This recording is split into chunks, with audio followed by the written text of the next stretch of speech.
উপস্থিত আছেন professor Khandakar Mohammad Sadiqur Rahman, chairman Bangladesh মাদ্রাসা, যিনি কলমের সাহিত্য দেবচন্দ্র দাস, সহকারী ক্রীড়া কর্মকর্তা, সিলেট শিক্ষা বোর্ড। চতুর্থ অধ্যায়।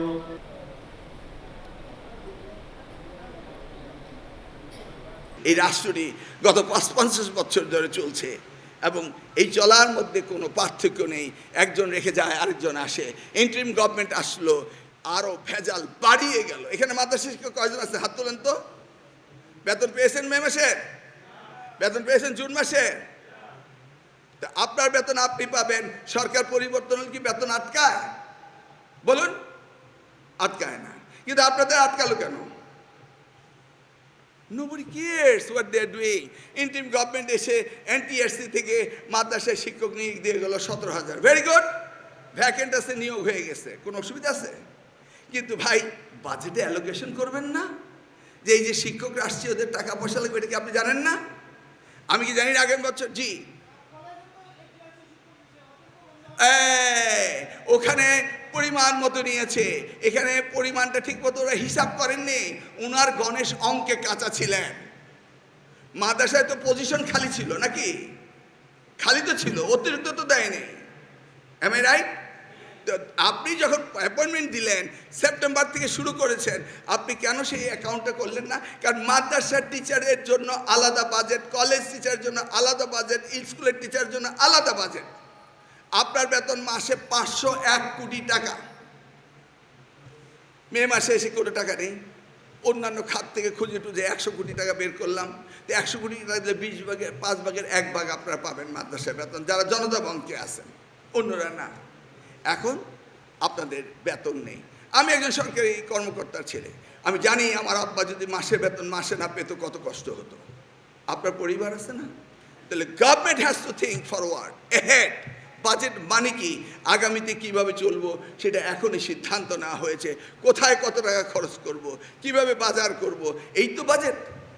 আপনি হয়তো মাসিক বাজেট করেন, সরকার বছরের বাজেট করে। What is the difference? কিন্তু ইন্টারিম গভর্নমেন্ট সেই কথাটি চিন্তা করেনি, এখন আটকে আছে। অতএব মে জুন 2 মাসের বাজেট মানে বেতন 31 জুলাই মাসে পাবেন। কষ্ট করবেন, আমাকে গাল দেন, কিচ্ছু করার নেই। এবার দেখেন, আমি 9টি বোর্ডের কোশ্চেন এক করে দিয়েছি। এটা কি ভুল করেছি নাকি?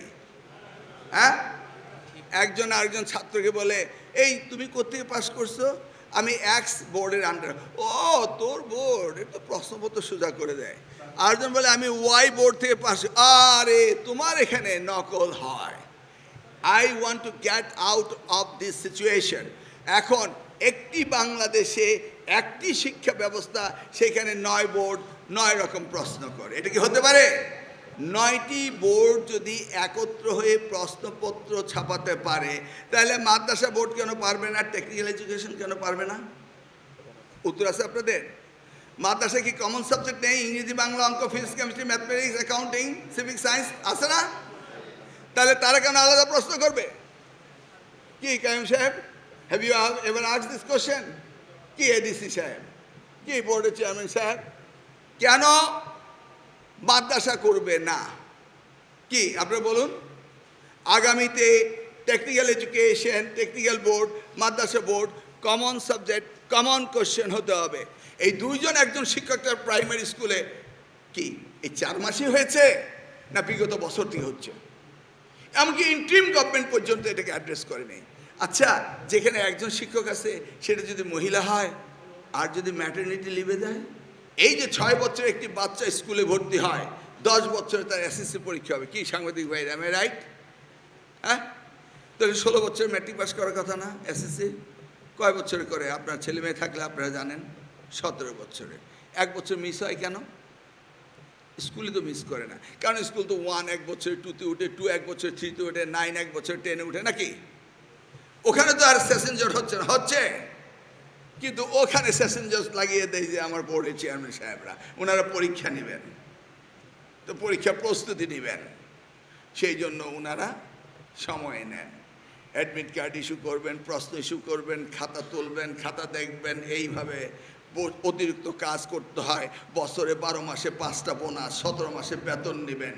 ঠিক আছে, সব অলরাইট, আই ডোন্ট অবজেক্ট।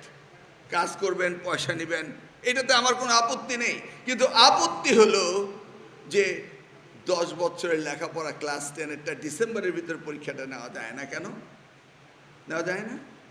অবশ্যই যায়, কিন্তু কার কারণে? বোর্ডের রিলাক্ট্যান্ট। আবার বোর্ডের ভিতরে আবার কিন্তু গ্রুপিং আছে। সিলেট বোর্ড, তারপরে Barishal board, Dinajpur board, Chirang board, এগুলি কিন্তু আমরাই করেছিলাম। আমরা